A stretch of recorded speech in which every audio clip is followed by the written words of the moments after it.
না মানুষ ছিল বান্দর, বান্দর থেকে সময়ের বিবর্তনে কালের আবর্তনে এটা মানুষ হয়ে গেছে। নাউজুবিল্লাহ, আস্তে করে পড়েন। এবার আসেন দেখি কোরআন কি বলে। আসলে কি পেটের সমস্যা, না যৌন সমস্যা, না বান্দরামি সমস্যা? আল্লাহ বলে না না, পেট সমস্যা মানুষের বড় সমস্যা না, যৌন সমস্যা মানুষের বড় সমস্যা না। মানুষ কশিন কালো বানর থেকে দুনিয়ার বুকে আসে নাই। মানুষ হলো আশরাফুল মাখলুকাত, আশরাফুল মাখলুকাত, সৃষ্টি সেরা। তার শ্রেষ্ঠত্ব আল্লাহ এত দিয়েছে, মাটি দিয়ে তাকে তৈরির পরও নূরের ফেরেশতা তাকে সেজদা দিতে বাধ্য হয়েছে। তুমি মাটির আদমকে প্রথম সৃষ্টি করিয়া ঘোষণা করিয়া দিলে শ্রেষ্ঠ বলিয়া, তাই তো নূরের ফেরেশতা করে আদমকে সেজদা। পড়েন, তাই তো নূরের ফেরেশতা করে আদমকে সেজদা। সবার চেয়ে সম্মান দিলে মাটির আদমকে। সবাই পড়বেন, আল্লাহু আল্লাহু তুমি জাল্লে জালালুহু, শেষ করা তো যায় না গে তোমার গুণগান। আল্লাহু আল্লাহু পড়েন, আল্লাহু আকবার। আল্লাহ বললেন না, পেটের সমস্যা বড় সমস্যা না, যৌন সমস্যা বড় সমস্যা না। মানুষ বানর থেকে আসে নাই, মানুষ হলো আশরাফুল মাখলুকাত। ওয়ালাকাদ কাররামনা বানি আদম ওয়া হামালনাহুম ফিল বাররি ওয়াল বাহরি ওয়া রাযাকনাহুম মিনাত তাইয়্যিবাত ওয়া ফাদ্দালনাহুম আলা কাসীরিম মিম্মান খালাকনা তাফদীলা। পড়েন সুবহানাল্লাহ। আমি মানুষকে অনেক সম্মান দিয়েছি, জলে স্থলে বিচরণের সুযোগ করে দিয়েছি, পবিত্র খাবার তার জন্য রিজিক হিসেবে দিয়েছি, আর মানুষকে সব সৃষ্টির মধ্য থেকে শ্রেষ্ঠত্ব দিয়েছি। কার কথা? কার কথা? দলিল পাইছেন?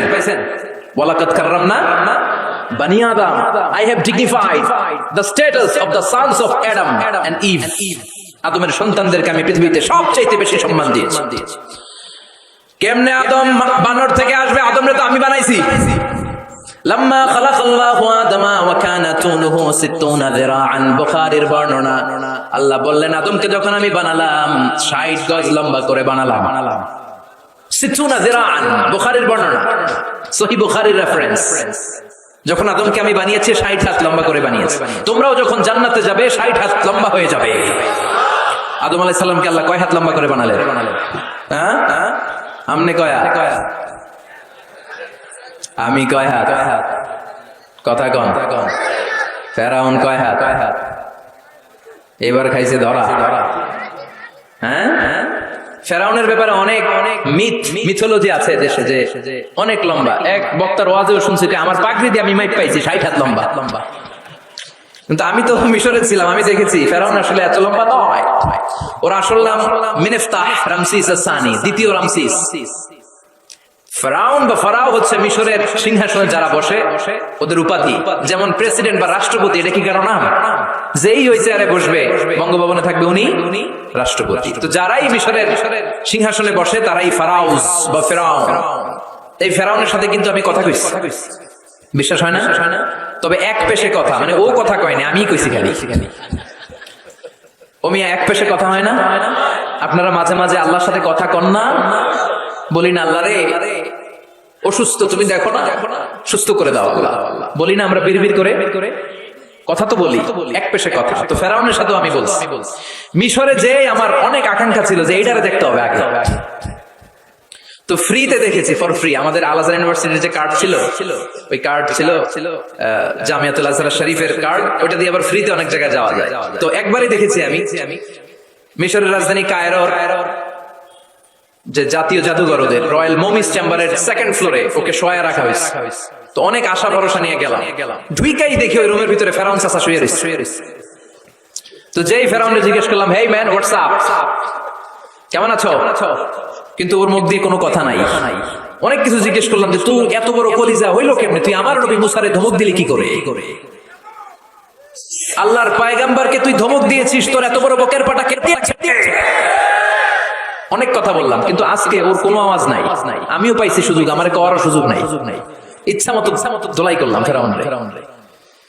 আল্লাহু আকবার। ওর ধমকিতে নাকি মিশরের জমিন কাঁপতো, কিন্তু আজকে ওরা শুটকি বানায় রাখছে কে? এজন্য ওর মতো গাদ্দারে যদি এখনো কেউ করে, ওর থেকে শিক্ষা নেওয়ার দরকার আছে না নাই? খেয়াল রাখবেন, আল্লাহ ফেরাউনকে অনেক ছাড় দিয়েছে কিন্তু ছেড়ে দেয় নাই। আল্লাহর সুন্নাত হচ্ছে আল্লাহ ছাড় দেয়, ছেড়ে দেয় না। আল্লাহ কি দেয়, কি দেয় না? ফেরাউনরে কি দিছিল? কি দেয় নাই? নমরুদরে কি দিছে? কি দেয় নাই?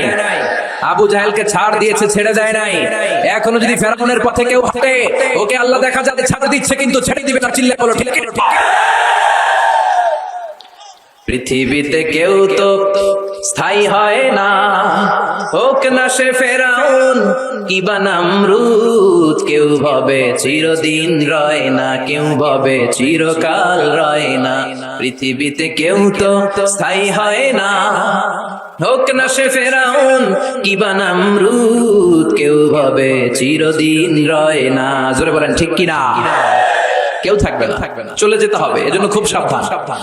আল্লাহ বললেন গোলাম, পেটের সমস্যা বড় সমস্যা না, যৌন সমস্যা বড় সমস্যা না। মানুষ বানর থেকে আসে নাই, মানুষকে আশরাফুল মাখলুকাত বানিয়েছে কে? আবার মানুষকে আল্লাহর খলিফা বানিয়েছে কে? ইন্নী জাইলুন ফিল আরদি খলিফা। আমি মানুষকে দুনিয়ার বুকে আমার প্রতিনিধি বানিয়েছি। সুবহানাল্লাহ। আমরা আল্লাহর প্রতিনিধি, ভাইস জেরেন্ট অফ আল্লাহ লিইজরাই আহকামিহি ওয়া লিতানফিযি আওয়ামিরিহি ফিদ দুনিয়া। এই দুনিয়ার বুকে আল্লাহর আদেশ নিষেধ বাস্তবায়ন করার জন্য তার খলিফা হয়ে আমরা পৃথিবীতে এসেছি। চিল্লায় বলেন ঠিক কি? আল্লাহ বললেন চোর যদি চুরি করে হাত কেটে দেয়, কার আইন? আস-সারিকু ওয়াস-সারিকাতু ফাকতাউ আইদিয়াহুমা জাযাআম বিমা কাসাবা নাকালাম মিনাল্লাহ ওয়াল্লাহু আজিজুন হাকীম। এটা কার কথা? If anyone steals something very precious from the society, the government should cut down his right hand. চুরি করলে যদি সাক্ষী সামন্তের দ্বারা প্রমাণিত হয়, আল্লাহর আদেশ হচ্ছে ওর ডান হাতটা কোপ মেরে কেটে দেয়। তবে এটা আমরা কাটবো না, এটা গভর্নমেন্ট কাটবে। কিন্তু আইনটা কার? এদিকে কোনোভাবে এটারে উল্টাপাল্টা করার সুযোগ আছে? খেয়াল করে শুনেন। মাদিনাতে বনু মাখজুমিয়া গোত্রের এক মেয়ে চুরিতে ধরা পড়ল। এখন এই মেয়ে ছিল অনেক বংশীয় একটা মেয়ে। সাহাবারা দেখলো এই মেয়ের হাত যদি বিশ্বনবী কেটে দেয় তাহলে তো মদিনাতে মারামারি লেগে যাবে। সবাই ভাবলো বিশ্বনবীরে বলি, নবী মাফ করে দেন, কেটে দিয়েন না। কিন্তু বিশ্বনবীর সামনে দাঁড়িয়ে বলার সাহস কারো হয় না। বিশ্বনবীর পালক পুত্র যায়েদ বিন হারেসা, তার ছেলে উসামারে বিশ্বনবী বড্ড ভালোবাসে।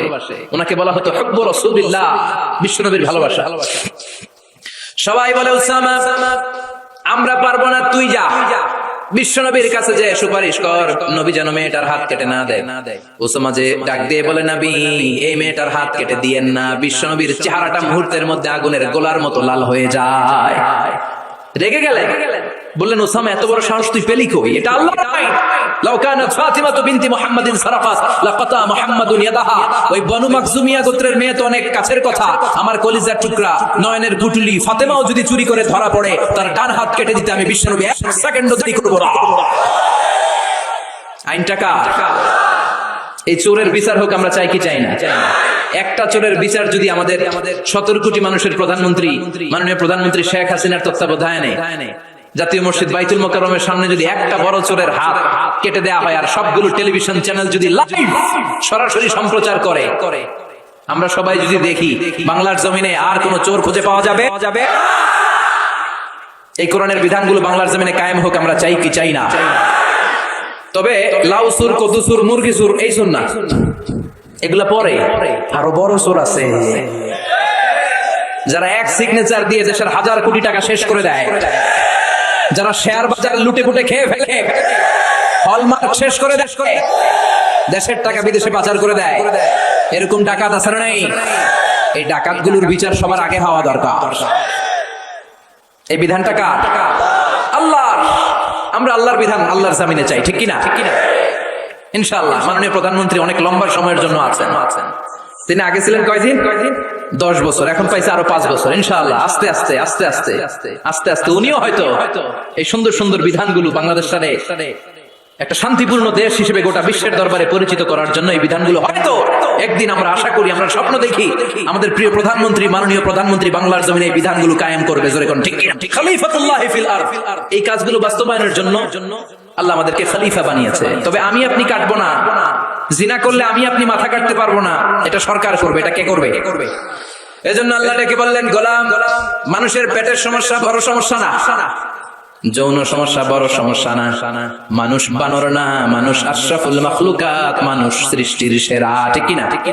আবার মানুষ সবচাইতে শক্তিশালী, জানেন না? মুসনাদে আহমদ ইবনে হাম্বলের বর্ণনা, আল্লাহ যখন পৃথিবী সৃষ্টি করলেন, পৃথিবী কাঁপতে শুরু করেছিল। পৃথিবীর কাঁপাকাঁপি দেখে আল্লাহ পৃথিবীতে পাহাড় গেড়ে দিলেন। ওয়াজআলনাল জিবালা, কথা বলে না, এত হাফেজ, ওয়াজআলনাল জিবালা আওতাদা, পাহাড়কে আমি পেড়েগের মতো গেড়ে দিয়েছি। আল্লাহ 7টা টেকটনিক প্লেট তৈরি করলেন। 7 tectonic plates create the mountain range on earth. 7টা টেকটনিক প্লেট পৃথিবীতে পাহাড় তৈরি করেছে। আল্লাহ 7টা পাহাড় দিয়ে পৃথিবীর কাঁপাকাঁপি বন্ধ করে দিলেন। ফেরেশতারা এটা দেখে অবাক। ফেরেশতারা বললেন, আল্লাহ, পৃথিবী কাঁপছিল আর আপনি পাহাড় গেড়ে দিয়ে পৃথিবীর কাঁপাকাঁপি থামিয়ে দিলেন, পাহাড়ের এত শক্তি। হাল মিন খালকিকা আশাদ্দু মিনাল জিবাল, হে আল্লাহ, আপনার সৃষ্টির মধ্যে পাহাড়ের চাইতে শক্তিশালী কি কিছু আছে? সুবহানাল্লাহ কইবেন না? আল্লাহ বললেন, নাম আছে, সেটা হচ্ছে আল হাদিদ, মানে লোহা। কারণ লোহা পাহাড়ের ভিতরে ঢুকাই দেওয়া যায়। সুবহানাল্লাহ বাড়িতে গিয়ে বললেন। আবার আল হাদিদ নামে আল্লাহর কোরআনে একটা সূরা আছে না নাই? সূরার নাম কি? সবাই বলেন, ওয়া আনজালনাল হাদিদা ফীহি বা'সু শাদীদ,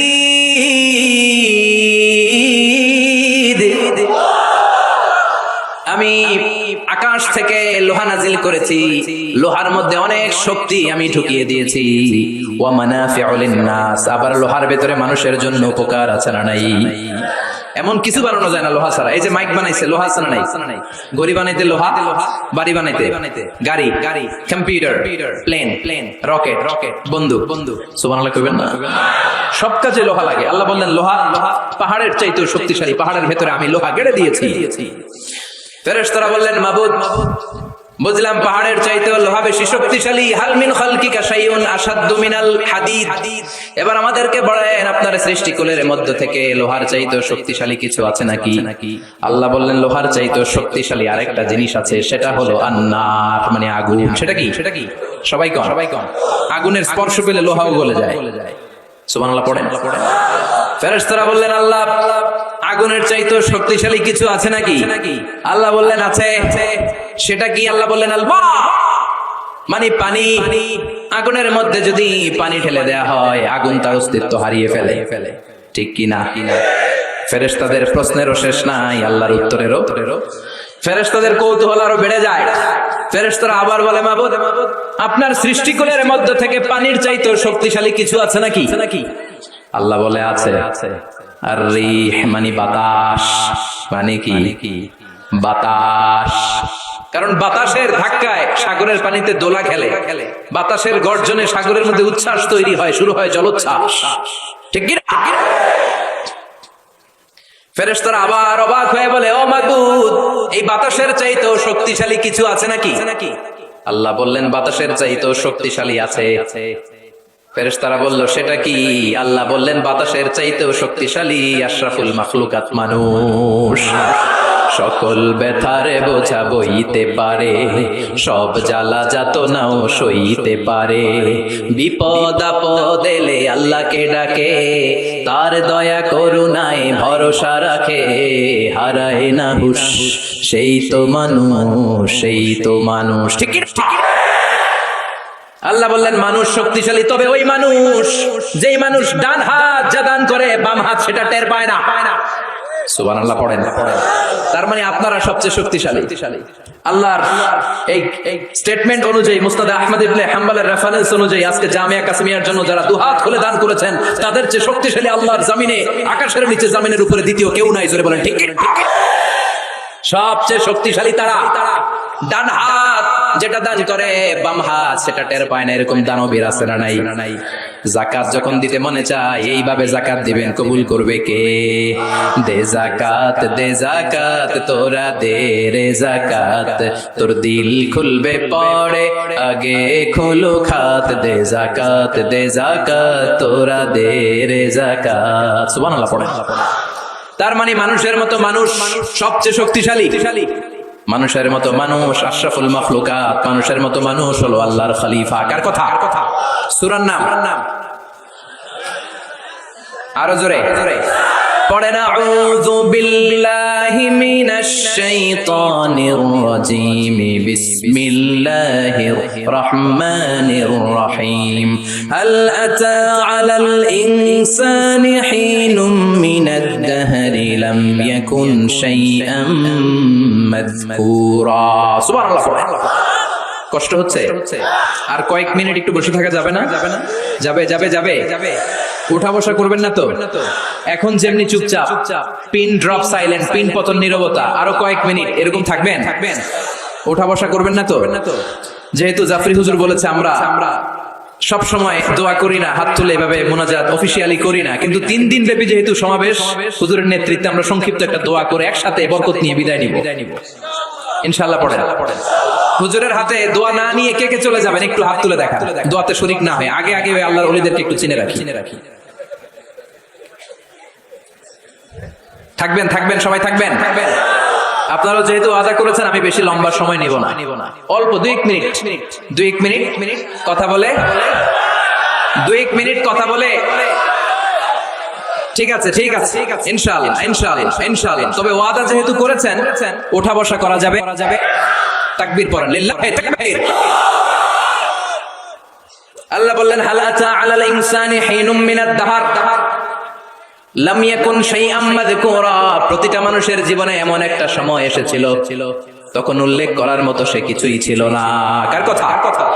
প্রতিটা মানুষের জীবনে একটা সময় এসেছিল উল্লেখ করার মতো সে কিছুই ছিল না। এই যে হাল দিয়ে আল্লাহ শুরু করেছেন, এই ইস্তেফহামটাকে বলে ইস্তেফহাম তাকরীরি। এখানে হাল বিমানা ক্বাদ, হাল আতা ইয়ানি ক্বাদ আতা আলাল ইনসান হিনুম মিনাদ দাহর ওয়া ক্বাদ লিতাহকীক। কদ আসে সুনিশ্চিত একটা ভাব দেখানোর জন্য। সুবহানাল্লাহ পড়েন। তার মানে আল্লাহ বললেন প্রতিটা মানুষের জীবনে এমন একটা সময় ছিল লাম ইয়াকুন শাইআম মাযকুরা, তখন মানুষটা উল্লেখ করার মতো কিছুই ছিল না। এই আল ইনসান দ্বারা আল্লাহ কি বুঝিয়েছে? অনেক তাফসীর এসেছে। কেউ বলেছে ইনসান দ্বারা উদ্দেশ্য হচ্ছে সাইয়েদনা আদম, আবার কেউ বলেছে ইনসান দ্বারা উদ্দেশ্য হচ্ছে পৃথিবীর সব মানুষ। সাইয়েদনা আদম যদি ইনসান দ্বারা উদ্দেশ্য হয় তাহলেও ঠিক আছে। আদম আলাইহিস সালামের জীবনেও এমন একটা লম্বা সময় ছিল উল্লেখ করার মতো তিনি কিছুই ছিলেন না। সুবহানাল্লাহ পড়েন। আদম আলাইহিস সালামকে আল্লাহ নূর দিয়ে বানাইছে, তাই না? হ্যাঁ হ্যাঁ, কি দিয়ে? আরো জোরে, মাটি দিয়ে বানালেন। রাইসুল মুফাসসিরিন আব্দুল্লাহ ইবনে আব্বাস বলে পৃথিবী থেকে আল্লাহ তাআলা মাটি নিয়ে আসলেন ফেরেশতাকে দিয়ে। ওই মাটিটার ধরন ছিল তিনুন লাযিব, এঁটেল মাটি। এঁটেল মাটি দিয়ে এত আঠা কিছু বানানো যায় না। ওই এঁটেল মাটির উপরে আল্লাহ 40 বছর বৃষ্টির পানি ঢাললেন। সুবহানাল্লাহ পড়েন। আকাশ বললেন ইয়া সামা আমতিরি আলাইহি 40 সানা, 40 বছর এঁটেল মাটির মধ্যে তুই বৃষ্টি ঢাল। 40 বছর বৃষ্টি ঢালার পরে এঁটেল মাটি হয়ে গেল কাদা মাটি, হামাইম মাসনুন। এবার হামাইম মাসনুন থেকে আল্লাহ সাইয়েদনা আদমের 60 গজ লম্বা দেহটা বানালেন, মূর্তি। এভাবে মূর্তিটা রয়ে গেল 40 বছর। তারপর আল্লাহ সূর্যরে বললেন ইয়া শামসু হাররিকি আলাইহি 40 সানা, ও সূর্য মাটির আদমের দেহের উপরে এবার 40 বছর তুই কিরণ দে, তাপ দে। 40 বছর মাটির আদমের দেহের উপরে যখন সূর্যের তাপ পড়ে গেল, আদম হয়ে গেল সলসালিন কাল ফাখার, ঠনঠনে মাটি। সুবহানাল্লাহ। তাহলে প্রথমে এঁটেল মাটি 40 বছর, কাদা মাটি 40 বছর, ঠনঠনে টোকা মারলে এরকম ঠন ঠন আওয়াজ হয়, এরকম সালসালিন কাল ফাখার, এরকম ছিল 40 বছর। 3 40 কত? 120 বছরের এই লম্বা সময়ে লাম ইয়াকুন শাইআম মাযকুরা, উল্লেখ করার মতো আদমের কিছুই ছিল না। সুবহানাল্লাহ পড়েন। কারণ আদমের ভেতরে তখন আল্লাহ রূহ ফুঁকে দেয় নাই, রূহের ফুৎকার তখনও দেয় নাই, তাই লাম ইয়াকুন শাইআম মাযকুরা, উল্লেখ করার মতো আদম কিছুই ছিল না। এই পৃথিবীতে মানুষ বানানোর 3টা ক্যাটাগরি আল্লাহর চিল্লায় বলেন কয়টা? বাবা নাই, মা নাই। এই পদ্ধতিতে আল্লাহ আদম আলাইহিস সালামকে বানালেন। আবার মা আছে, বাবা নাই। এই পদ্ধতিতে রব্বুল আলামিন ঈসা আলাইহিস সালামকে বানালেন। আবার বাবাও আছে, মাও আছে। এই পদ্ধতিতে আল্লাহ আমাদের সবাইকে বানিয়েছেন। ঠিক কিনা? আদম আলাইহিস সালামের 120 বছর লাম ইয়াকুন শাইআম মাযকুরা। বুখারীর বর্ণনায় আমাদেরও জীবনের এমন 120 দিন কেটেছে যখন আমরা লাম ইয়াকুন শাইআম মাযকুরা, উল্লেখ করার মতো আমরা কিছুই ছিলাম না। সুবহানাল্লাহ পড়েন। ইন্না আহাদাকুম ইউজমাউ খালকুহু ফি বাতনি উম্মিহি, 40 ইয়াওমান সুম্মা ইয়াকুনু আলাকাতান মিসলা যালিক সুম্মা ইয়াকুনু মুদগা মিসলা যালিক। আল্লাহু আকবার। তোমাদের সৃষ্টিটাও তোমাদের মায়ের পেটে এই পদ্ধতিতে হয়েছে। প্রথমে 40 দিন তোমরা ছিলা নুতফা, তারপরে 40 দিন তোমরা ছিলা আলাকা, তারপরে 40 দিন তোমরা ছিলা মুদগা। 340-এ এই 120 দিন যাবত আমরা লাম ইয়াকুন শাইআম মাযকুরা, উল্লেখ করার মতো আমরা কিছুই ছিলাম না। আমার কোনো নাম ছিল না, গ্রাম ছিল না, আমার কোনো পরিচয় ছিল না, আমার কোনো অস্তিত্ব ছিল না। একেবারে জিরো থেকে আমাকে আশরাফুল মাখলুকাত মানে হিরো বানিয়েছে কে? এজন্য আল্লাহ বললেন হাল আতা আলাল ইনসানি হিনুম মিনাদ দাহরি লাম ইয়াকুন শাইআম মাযকুরা। প্রতিটি মানুষের জীবনে এমন একটা সময় ছিল উল্লেখ করার মতন সে কিছুই তখন ছিল না। ইন্না খালাকনাল ইনসানা মিন নুতফাতিন আমশাজিন নাবতালি ফাজআলনাহু সামিআন বাসীরা। পড়েন আল্লাহু আকবার। আল্লাহ বললেন ইন্না খালাকনাল ইনসানা মিন নুতফাতিন আমশাজ, মানুষকে আমি মিশ্রিত বীর্য থেকে বানিয়েছি। কার কথা? আমার এমফিল এর রিসার্চ ছিল এটা নিয়ে, তো ভাবলাম আমার রিসার্চ নিয়ে কিছু কথা আপনাদের সাথে শেয়ার করি। আমার এমফিল এর রিসার্চের টপিক ছিল embryology, the embryology in the holy Quran, how the little embryo develops in mother's womb. মায়ের পেটে বাচ্চার ছোট্ট ভ্রূণটা কেমন করে ডেভেলপ করে 8 মাস 9 মাস পরে কেমন করে জমিনে আসে, এটার উপর আমার গবেষণা ছিল। এমব্রয়োলজি বাংলা হচ্ছে ভ্রূণতত্ত্ব, ইলমুল আজিন্না আরবিতে কি? ইলমুল আজিন্না, ভ্রূণতত্ত্বের উপর আমার রিসার্চ ছিল। আর পিএইচডি রিসার্চ হচ্ছে the behavioural characteristics of the human being in the holy Quran. মানুষের আচরণগত, এক এক মানুষের এক এক আচরণ। এক বাবার 5 ছেলে, একটা যায় এদিকে আরেকটা যায় ওদিকে, আরেকটা সামনে হাঁটে আরেকটা হাঁটেই না। আছে না নাই? এক একটা আচরণ। তো মানুষের আচরণের ব্যাপার আল্লাহ কোরআনে কি বলেছেন, এটা নিয়ে আমার পিএইচডি থিসিসের রিসার্চের টপিক। সেজন্য আল্লাহ আমাদেরকে প্রথমে বানিয়েছিলেন নুতফা। খেয়াল করে বুঝবেন, তাহলে বুঝতে সহজ হবে। নুতফা, তারপরে আলাকা, তারপরে মুদগা, sperm drop, blood clot, and finally the little statue, little flesh. গোশতের টুকরা ছিলাম, ছোট্ট নুতফা ছিলাম, সামান্য শুক্রাণু ছিলাম আমরা। শুক্রাণু, আমি, আপনি, আমরা সবাই শুক্র ছিলাম না, আমরা ছিলাম শুক্রাণু, মানে শুক্রের অনু। আমরা ডিম্বও ছিলাম না, আমরা ছিলাম ডিম্বাণু। আরবিতে বলে আল বুয়াইদা আল উনসাবিয়া, বাইদানা বুয়াইদা তাসগীর, আল বুয়াইদা আল উনসাবিয়া। ডিম্বাণু, ডিমের অণু ছিলাম, শুক্রের অণু ছিলাম। এক ফোঁটা শুক্রের ভিতরে 20 কোটি শুক্রাণু থাকে, ওইটার একটা ছিলাম আমি, সলিমুদ্দিন। সুবহানাল্লাহ কইবেন না? এই শুক্রের ভেতরে যে প্রাণ আছে, 1977-এ হাম আর লিয়েন হুক, এই দুইজন বিজ্ঞানী মাইক্রোস্কোপ দিয়ে তারা শুক্রের ভেতরে, বীর্যের ভেতরে ছোট ছোট কি যেন নড়াচড়া করে প্রাণের অস্তিত্ব তারা সেখানে খুঁজে পেয়েছে। এরপরে sir William Keith Moore, the developing human being, উনি একজন অ্যানাটমিস্ট, হিউম্যান বডি অ্যানাটমি নিয়ে গবেষণা করে। তিনি আরো ডেভেলপ রিসার্চ আবিষ্কার করেছেন মানুষের বড় হওয়ার উপরে। পড়েন সুবহানাল্লাহ। এজন্য আল্লাহ বলেন তুমি খুবই ক্ষুদ্র ছিলা, বাবার পিঠ থেকে মায়ের পেটের ভেতরে তোমারে ঢুকায়া দিয়েছে কে? ফালয়ানজুরিল ইনসানু মিম্মা খুলিকা, খুলিকা মিম্মা ইনদাফিক ইয়াখরুজু মিন বাইনিস সুলবি ওয়াত তারাইব।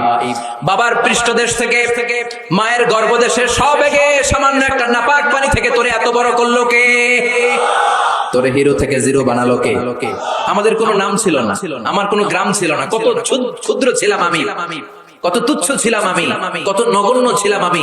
আমাদের সৃষ্টি প্রক্রিয়ার দিকে আমাদেরকে নজর করতে দিয়ে আল্লাহ বুঝাতে চাইলেন অহংকার করিস না, অহংকার করার মতো কিচ্ছু তোর মাঝে নাই। চিৎকার করে বলতে হবে ঠিক না? স্পার্ম ড্রপ, ওভাম, দুইটা মিলে তৈরি হলো জাইগোট, ভ্রূণকোষ। সেখান থেকে ডেভেলপ করে তৈরি হলো এমব্রয়ো, মানে ভ্রূণ। এটা ছিল ব্যাঙ্গাচির মতো যোগ। বর্ষাকালে ব্যাঙ্গের বোনা দৌড়ায়, ছোট বাচ্চারা কুড়ায় নিয়ে আসে ঘরে মাছের বোনা মনে করে।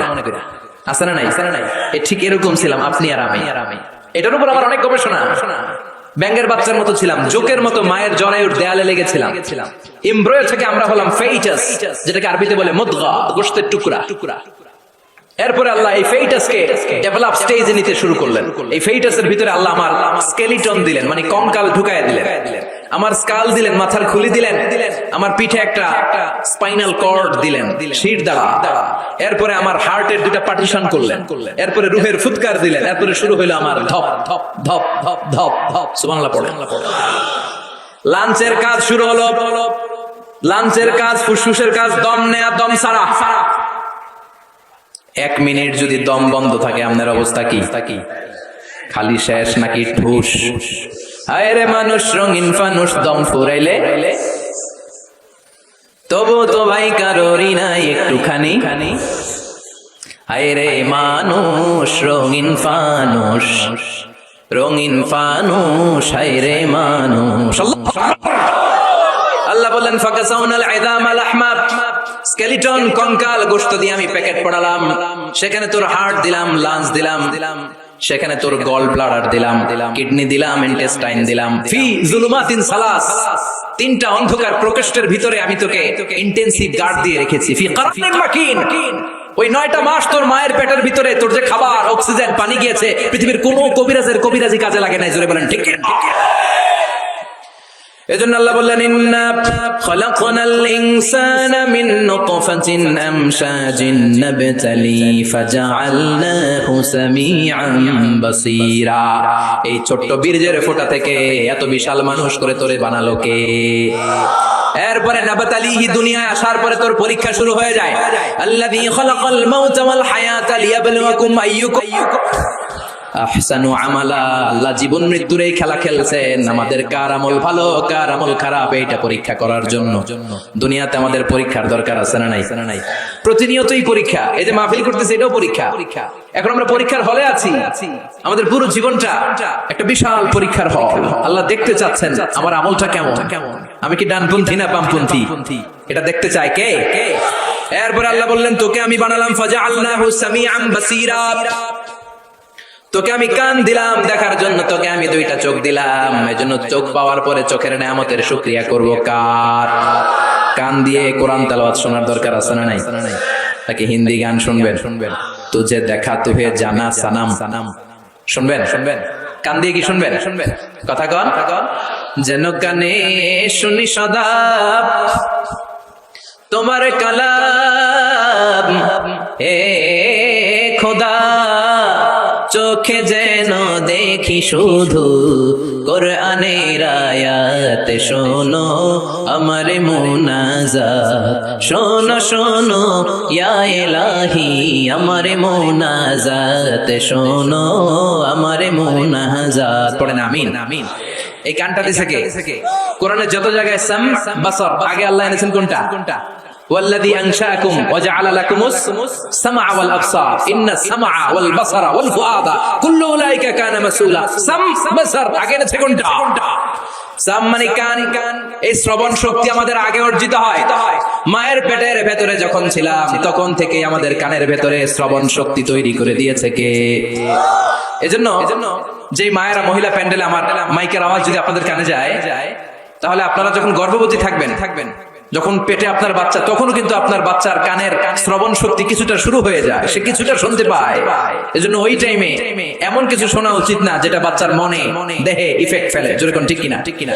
ওই সময় যদি হিন্দি সিনেমা শোনেন, তুঝে দেখা তুহে জানা সালাম শোনেন, তাহলে এটা হইব এরকম। ঠিক কিনা?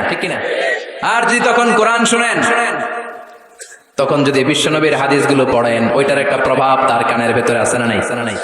এই যে কানের ভেতরে আল্লাহ এখানে একটা এয়ার ক্যানেল দিয়েছে, এই যে এটা। অনেকে কয় এটা দিছে কি লিগা? এটা কাটা দিলে তো আপনি কান কাটা রমজান হয়ে যাবেন। এটা কেটে দিলে আপনি কথা শুনতে পাবেন না। এই এয়ার ক্যানেল দিয়ে সাউন্ড ওয়েভ, শব্দ তরঙ্গ আমাদের শ্রবণ ইন্দ্রিয়ের ভেতরে আওয়াজ শোনার অনুভূতি জায়গায়। এটা এই এয়ার ক্যানেল দিয়ে ঢুকে। এই ক্যানেলটা এরকম 3-4টা রাস্তা না থাকলে আপনি কোনো আওয়াজই শুনতে পেতেন না। এমনি কিছু দেয় নাই। এরপরে এটা ঢুকে কানের ভেতরে একটা এয়ার ড্রাম আছে। আল্লাহু আকবার। ফাজআলনাহু সামিআন বাসীরা। এয়ার ড্রামে যে সাউন্ড ওয়েভ, শব্দ তরঙ্গ যে নক করে, এই শব্দ তরঙ্গ যখন নক করে, তখন কানের ভেতরে মানুষের দেহের সবচেয়ে ছোট্ট একটা হাড্ডি আছে। দেহের 206টা হাড্ডি, এর মধ্যে সবচেয়ে ছোট হাড্ডিটা আল্লাহ কানের ভিতরে ঢুকায় দিয়েছে। আউটার ইয়ারে নক করে, এরপরে মিডল ইয়ার, এরপরে ইলেকট্রিক্যাল সিগন্যালের মাধ্যমে এটা ট্রান্সমিট হয়ে ব্রেনের ভেতরে হেয়ারিং নার্ভ আছে, মানে শুনবার স্নায়ু, ওইটাতে যে আঘাত করে, ওই আঘাত করা মাত্র তারপরে আপনি শব্দটা শুনতে পান। এই যে 1.5 ঘন্টা ধরে আমার কথা শুনতেছেন, এই শব্দগুলো আপনার এয়ার ড্রাম, এয়ার ক্যানেল হয়ে outer air, middle air, inner air হয়ে আপনার হেয়ারিং নার্ভ পর্যন্ত পৌঁছার জন্য প্রতিটি শব্দের এরকম প্রসেসিং হয়ে আপনার কানের ভেতরে ঢুকায় দিচ্ছে। এজন্য আল্লাহ বললেন সামিআম বাসীরা, তোরে আমি কান দিলাম, তারপরে সুন্দর তোরে 2টা চোখ দিলাম। যাদের চোখ নাই তারা জানে চোখ না থাকার কি জ্বালা। এই 2টি চোখ দিয়েছি বলে দেখো যে কত অপরূপ, নয়নাভিরাম খেতে খামারে জুড়াই জ্বালা, বিধুর ধূপ তোমার দেয়া চোখের শুকুর, জানাবো তার ভাষা কই, যতই দেখি ততই যেন পলক ছাড়া চেরই। ঠিক আল্লাহ বললেন আলাম নাজআল লাহু আইনাইন ওয়া লিসানাও ওয়া শাফাতাইন ওয়া হাদাইনাহুন নাজদাইন। ও গোলাম তোরে কি আমি চোখ দেই নাই? চোখ দিয়েছে কে? চিল্লায় বলেন চোখ দিয়েছে কে? 2 মিলিমিটার ডাইমেনশনের এই ছোট্ট চোখ আমার। সবার 2 চোখ আছে তো নাকি অনেকের 1 চোখ? চোখ ছাড়া কেউ আছেন? আহা, ওই ভাইদের কি জ্বালা, এটা আপনি বুঝবেন না, আমি বুঝবো না। যারা আল্লাহ দেয় নাই, পরীক্ষা নিচ্ছে সে জানে। না চালিহি, চোখ না দিও আমি পরীক্ষা করি। তিনি 2 মিলিমিটার ডাইমেনশনের ছোট্ট চোখ দিয়ে, এই যে আমার ভাইরা আমি যেমনে দেখি, সূর্যের দিকে তাকাইলে সূর্যটা এমন দেখি, ওটা কিন্তু কোটি মাইল দূরে। ক্যামেরা দিয়ে দেখবেন এত সুন্দর। চোখের মধ্যে জুমিং পাওয়ার আছে, জুমিং পাওয়ার। দূরের জিনিসকে ক্যামেরায় টাইনা দেখা লাগে, আমাদের চোখে টানাটানির দরকার নাই, চোখটা খুলে তাকাইলেই দেখে ভালো লাগে। আবার যেই ক্যামেরাগুলো দিয়ে হলিউডের মুভি শুট করে, এগুলোর কোনটায় 70, কোনটায় 80, কোনটায় 100 মেগাপিক্সেল ভিশনকে, দৃশ্যকে, সিনারিকে ক্লিন করে, সুন্দর করে, 70, 80, 100 মেগাপিক্সেল। কিন্তু আমাদের এক একটা চোখে আল্লাহ ফ্রি 475 মেগাপিক্সেল ঢুকায় দিয়েছে। বিজ্ঞানীদের ধারণা human eyes can identify more than 10 million colours. আমাদের এই চোখগুলো খালি চোখে 10 মিলিয়নেরও বেশি ধরনের রং শনাক্ত করতে পারে। 1 মিলিয়নে 10 লাখ, 10 মিলিয়নে কথা কয় না, 1 কোটি, 1 কোটি ধরনের রং আমরা শনাক্ত করতে পারি। সুবহানাল্লাহ পড়বেন না? এজন্য আল্লাহ বললেন ফাজআলনাহু সামিআম বাসীরা, ছোট্ট নাপাক থেকে, শুক্রাণু থেকে তোরে আমি বড় করলাম, চোখ দিলাম, কান দিলাম। এই চোখ দিয়ে শুকরিয়া করবি কার? কান দিয়ে শুকরিয়া কার? দেহের প্রতিটি অঙ্গের জন্য শুকরিয়া করব কার? এরপর আল্লাহ বললেন ইন্না হাদাইনাহুস সাবিলা ইম্মা শাকিরাও ওয়া ইম্মা কাফুরা। ইন্না হাদাইনাহুস সাবিল, নিশ্চয় আমি তোমাদেরকে পথ দেখিয়েছি। আমাদেরকে পথ দেখায় কে? কথা কন। ওয়া আলাল্লাহি কাসদুস সাবিল, পথ দেখিয়ে দেওয়ার কাজ হচ্ছে আল্লাহ। তিনি শুধু সৃষ্টি করে বসে থাকেন নাই। আল্লাযী খালাকা ফাসাওয়া ওয়া কদ্দারা, কথা কয় না, ওয়া কদ্দারা, সৃষ্টি করেছেন, সুবিন্যস্ত করেছেন, সবকিছুর জন্য পরিমাপ নির্ধারণ করে দিয়েছেন। তারপরে তিনি হেদায়েত দিয়েছেন। আল্লাহ ছাড়া কেউ হেদায়েত দেয় নাকি? আল্লাহর ওলিরা হেদায়েত দেয় না? বড় পীর আব্দুল কাদের জিলানী, বিশ্বনবী, কেউ হেদায়েত দিতে পারে? ইন্নাকা লা তাহদি মান আহবাবতা ওয়ালাকিন্নাল্লাহা ইয়াহদি মান ইয়াশা। ও নবী, আপনি চাইলে কাউরে হেদায়েত দিতে পারবেন না, হেদায়েত দেওয়ার মালিক কে? আল্লাহ দেয়। বিশ্বনবী যদি হেদায়েত দিতে পারতেন তাহলে তো চাচারই হেদায়েত করতেন। চাচার নাম আবু তালেব, হেদায়েত দিতে পারছেন? কথা কন। ইন্তেকালের আগে অনেক বললেন, চাচা একবার পড়েন না আশহাদু আল্লা ইলাহা ইল্লাল্লাহ ওয়া আন্না মুহাম্মাদুর রাসূলুল্লাহ। চাচা কয় না, আলা মিল্লাতি আব্দুল মুত্তালিব। আব্দুল মুত্তালিবের শিরকি ধর্মের উপর আমি আমার শেষ নিঃশ্বাস ত্যাগ করলাম। বাঁচাইতে পারে নাই। পৃথিবীতে অনেক বাবা ছিল নবী, ছেলেরা হেদায়েত করতে পারে নাই। ছেলে ছিল নবী, বাবারে হেদায়েত করতে পারে নাই। স্বামী ছিল নবী, স্ত্রীকে হেদায়েত করতে পারে নাই। স্ত্রী ছিল আল্লাহর প্রিয় বান্দি, স্বামীরে হেদায়েত করতে পারে নাই। সাইয়েদনা ইব্রাহিম আল্লাহর নবী, বাবার হেদায়েত হয় নাই। সাইয়েদনা নূহ আলাইহিস সালাম আল্লাহর নবী, ছেলে কানানের হেদায়েত হয় নাই। লূত আলাইহিস সালাম আল্লাহর বড় পয়গম্বর, স্ত্রীর হেদায়েত হয় নাই। আসিয়া গোটা বিশ্বের সব মুমিন নারীদের জন্য মডেল, কাফেরের বউ মুমিন নারীদের মডেল। আসিয়া আল্লাহর প্রিয় বান্দি, কিন্তু স্বামী ফেরাউনের হেদায়েত। কারণ হেদায়েতটা দেয় কে? আল্লাহ হেদায়েতের অনেক মাধ্যম দিয়েছেন। ইম্মা বিল আকল আও বিল রিসালা আও বিল কিতাব, আকল দিয়ে আল্লাহ হেদায়েত দেয়। আল্লাহ বুঝাতে চাইলেন তোর আকল খাটা, হেদায়েত পেয়ে যাবে। আকল চিনেন তো? Common sense. আল্লাহ প্রত্যেককে এটা দিয়ে পাঠায়। এটা অর্জন করা লাগে না, অর্জন করা লাগে ইলম। আর আল্লাহ দিয়ে পাঠায় কি? আকল। আকল আর ইলম দুইটা একসাথে রিফ্লেক্ট করলে ওটা হিকমা হয়ে যায়, ওটা উইজডম হয়ে যায়। এখানে উঠতেছেন কেন? এই যে আপনারা এদিকে তাকান, উঠতেছেন কেন? বসেন, শেষ করে দেই। হ্যাঁ, ওঠা বসা করবেন না, তাহলে বিশৃঙ্খলা হয়। বসেন। আমরা শুরুতেই ওয়াদা করেছি ওয়াল্লাযীনা হুম লিআমানাতিহিম ওয়া আহদিহিম রাউন। ওয়াদা করলে, প্রতিশ্রুতি দিলে সেটা রাখতে হয়। দুই একজন ওঠা বসা করলে এটা জলসার মধ্যে বিশৃঙ্খলা সৃষ্টি হয়। বসেন। আমরা ইনশাআল্লাহ একসাথে বিদায় নিব। আওয়াজ করে পড়েন ইনশাআল্লাহ। তাহলে আল্লাহ হেদায়েত দেন আকল দিয়ে। আকল, কমন সেন্স খাটালি আল্লাহরে পাবেন। সাগরের দেখলেই, সাগরের ঢেউ দেখলেই বোঝা যায় সাগরের একজন রব আছে না নাই? ঝর্ণার দিকে তাকালেই বোঝা যায় ঝর্ণার মালিক আছে না নাই? ঝর্ণা ঝর্ণা ঝর্ণা রে, বলনা রে, কার বিরহে পাগল পড় তুই, কার মিলনে ফুল ফসলে ভরা রে তোর দুকুল ভুই, কার মিলনে ফুল ফসলে ভরা রে তোর দুকুল ভুই, ঝর্ণা ঝর্ণা ঝর্ণা রে, বলনা রে, কার বিরহে পাগল পড় তুই। সুবহানাল্লাহ পড়েন। এরপর আল্লাহ বললেন ইম্মা শাকিরা ওয়া ইম্মা কাফুরা। আমি আল্লাহ পথ দেখিয়ে দিলাম, এবার শাকির হবা না কাফুর হবা এটা তোমার ডিসিশন। শাকির ডানপন্থী আর কাফের, উত্তর দেন আওয়াজ করে। শাকির, কাফের। রাস্তা দেখাই দিলেন আর বললেন ডিসিশন ইজ ইয়োর, সিদ্ধান্ত তোমার। ফেরেশতা আর মানুষের মধ্যে এই হচ্ছে মৌলিক পার্থক্য, যে ফেরেশতার সিদ্ধান্ত নেওয়ার কোনো সুযোগ নাই। ফেরেশতাদের শাকুর হইতেই হবে, কিন্তু আল্লাহ আমাদেরকে সুযোগ দিলেন, যেহেতু আশরাফুল মাখলুকাত তুমি শুকরগুজার হতে পারো, হইলে নিয়ামত বাড়ায় দেব। আর কাফের হইতে পারবি, তাহলে ডান্ডার বাড়ি আছে। কথা কন। এখানে মাত্র আল্লাহ দুইটার কথা বললেন, শাকুরা, কাফুরা। এই পুরো কোরআন যদি আপনি রিসার্চ করেন, মানুষের অনেক ধরনের আচরণ আপনি পাবেন। আল্লাহ